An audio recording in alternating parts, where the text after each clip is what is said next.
Hello, everyone. This is Sherry Bretz from Louisville, Kentucky. Merry Christmas. I know you probably hate me by now because I'm always the bearer of bad news. I would love to see the world as as beautiful and think that there's so much hope for the upcoming future. But I'm enslaved and I have been forever. And I'm losing all hope.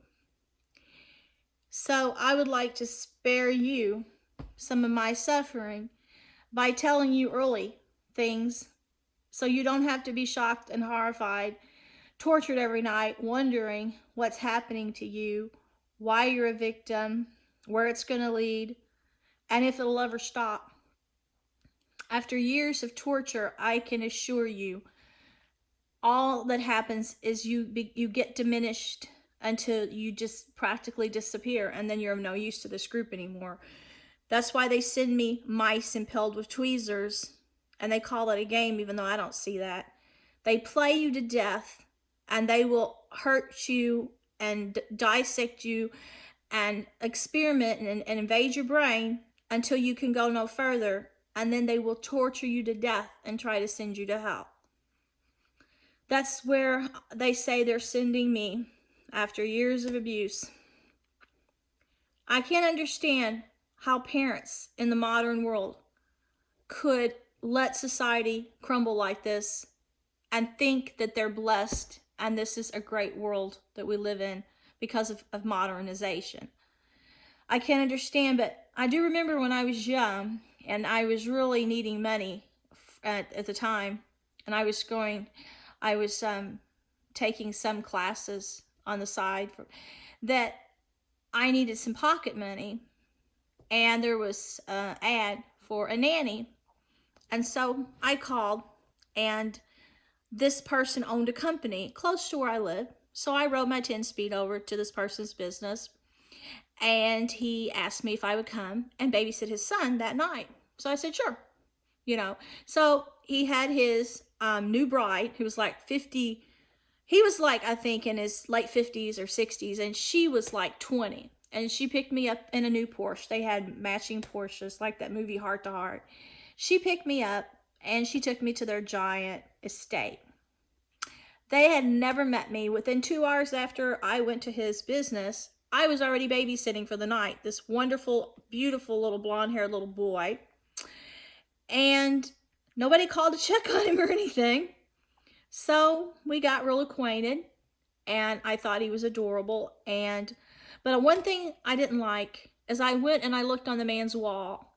And because he had married a younger wife and I guess given her a child, he had no tolerance for them.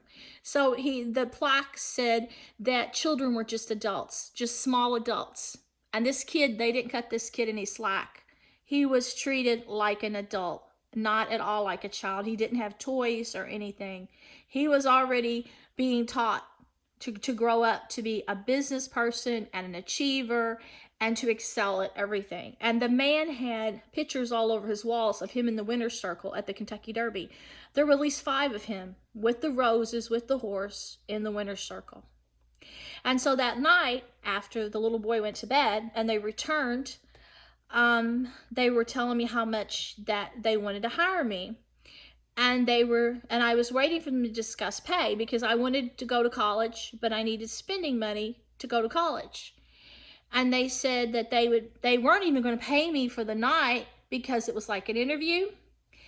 And he said, well, we want you, and you'll have your own room and car and everything. And then I was like, well, what is the salary going to be? And he goes, well, there isn't any salary. And I thought I was hearing things. I'd always taken care of kids, even the poorest families paid. And he was like, no, you get the privilege of bettering yourself by living in this big house and hanging out with my friends, his high clientele, and getting to, grow with my son and the things he does and travel and stuff. But I couldn't live without a salary, I had to live. They were going to give me meals and everything. And I just cannot believe the gall of this man, that I was applying for a job. I wasn't applying to be a slave. And so I remember the next morning I spent the night, and something else, I never had head lice in my life, but in this clean estate, I had shared the same room. And the next day I woke up, and then I noticed later I had head lice, and the little boy had just been treated for it. So, but I remember he drove me back to his company, and then when I was getting ready to leave, I think he gave me like $20, and I went home. So if those are the kind of people that are running the world today, I can see why this isn't a child-friendly world. He's just one of many. There was this other couple that I was a nanny for out of state up at the East Coast. I've been a nanny in California. When I lost my bus ticket, I worked in Palm Desert as a nanny, and I worked in San Diego as a nanny, and I've worked in New York as a nanny. And I love kids. That's one of the reasons this is killing me, is because I used to be a teacher's assistant for second graders. This is killing me. That people have gotten this so horrible that first it wasn't a friendly world for kids. Now it's not a friendly world for adults, because the things that are being created now are not created for humans. The technology and things that they're creating in the modern world, attaching our minds to something evil like devil or alien, is more than man can handle, and it's destroying man. This is no longer a friendly planet for any human, and it is destroying mankind. And getting off the topic, back to children and back to the age of innocence being destroyed by this.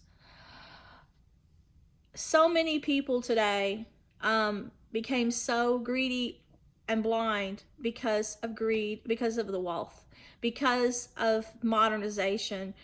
They became cold and calculating. Okay, there's another family that I worked for, I was going to tell you, at the East Coast. They were millionaires, and one of them's mother was a very famous writer. And I remember this couple had met, and the woman didn't get married till she was like 45, and the dad, he was very well known.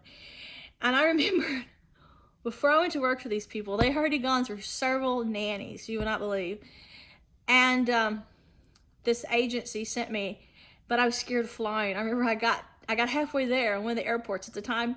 I wouldn't get on the second plane. And the guy went to the airport to pick me up, but I was too embarrassed to call him and say, I'm too afraid to go all the way. So everybody said, go to the bar and drink something. I said, I'm so scared of flying, I'd take a camel, I'd walk, I'm not getting back on the second plane. But then I got so exhausted, and I didn't have a return ticket home. I had to go. So then after I get there, I call this guy, and he comes and picks me up. And I remember him telling me that they had trouble with nannies, no one stayed.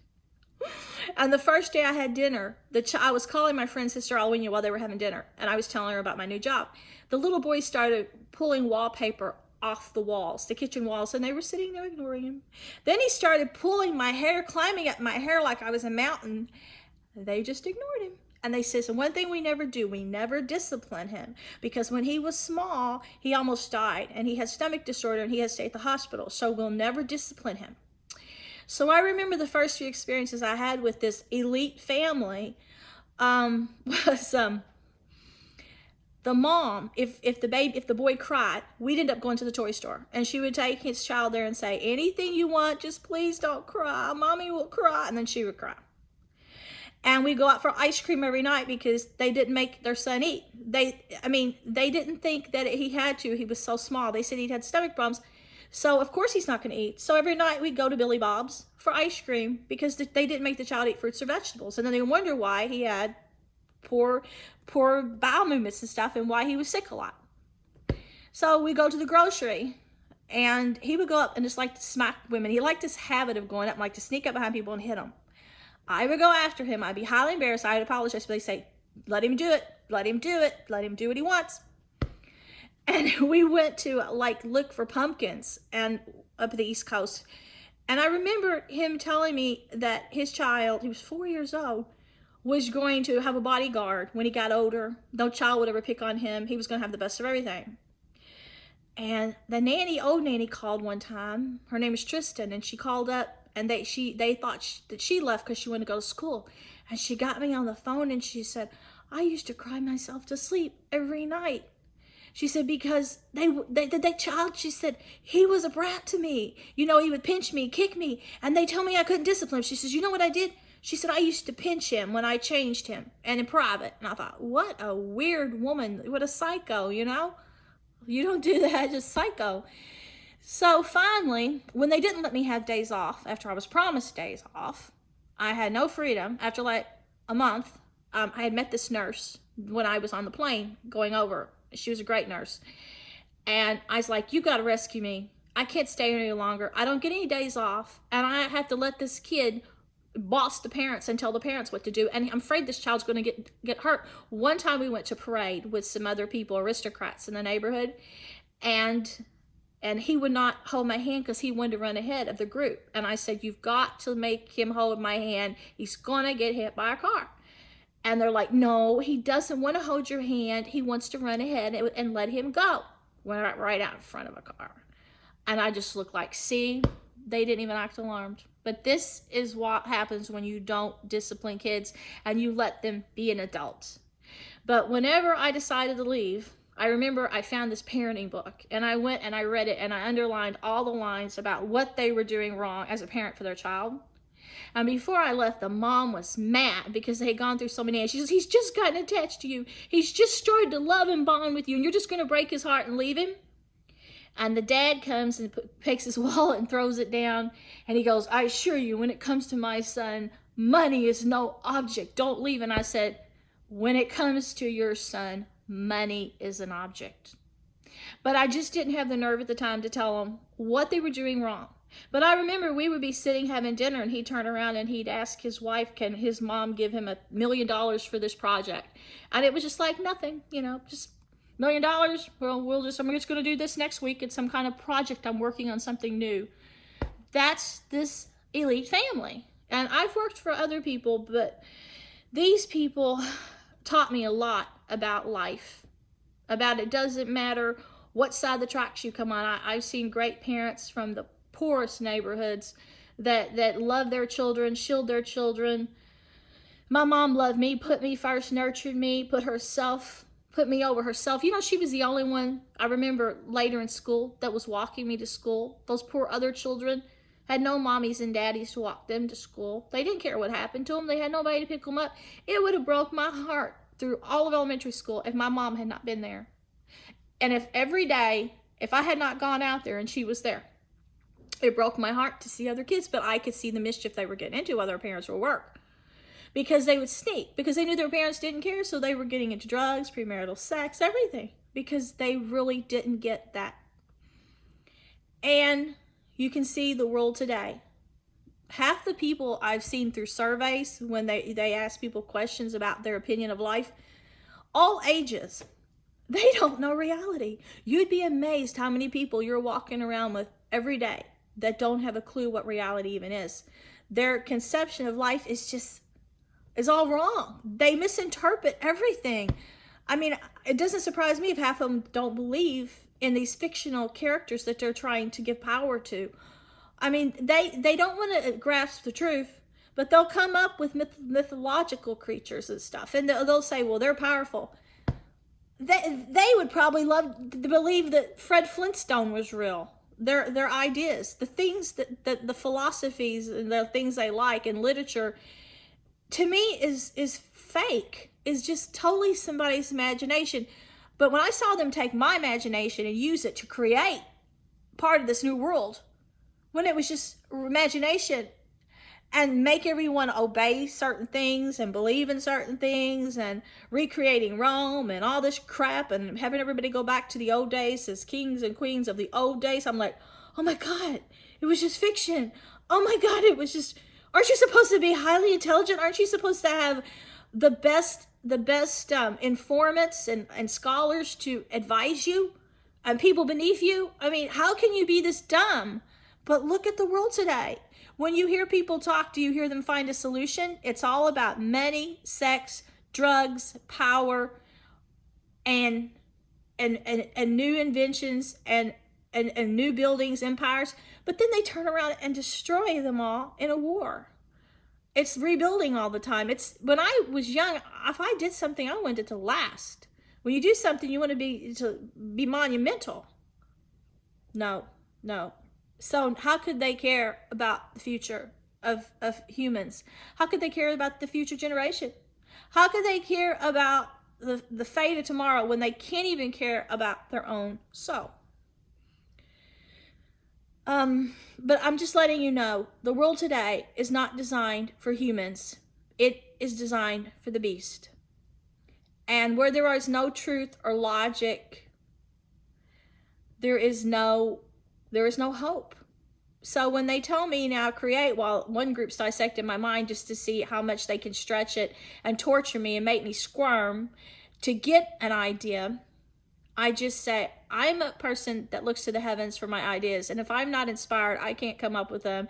And if there's no light in my world because you want to make it dark, there is no stories. Because everything I did from the past that I used to love to do came from the soul. And this group is so stupid that I went to Salem after I came back from Arcadia Park at the East Coast, and I went through Salem, Massachusetts.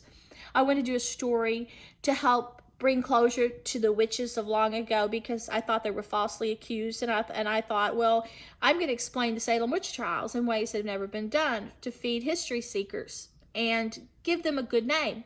These idiots, because I mentioned that one of the people that were the people that falsely accused them was a McDowell or a Gardner. It was a Gardner, which was a family name I'm linked to. They start saying, "Well, you've had something to do with the witches. Well, you probably your ancestry probably had them killed." I'm like, "What?" I was trying to bring light to the past. But these screwed up people will twist anything they can to have a reason to attack me.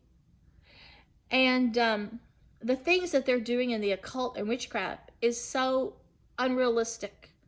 So if you are going to hurt people and torture people like me you don't even know, and then try to kill them based on ideas with no truth or fact, and you're going to spy in their private lives, you're a lunatic, a psycho. And you're running the world, and now you're infiltrating kids with microchips, and you're creating human slaves, and you want to send everybody to hell. How can anyone create anything of any substance when they are destroying all goodness and substance on the planet?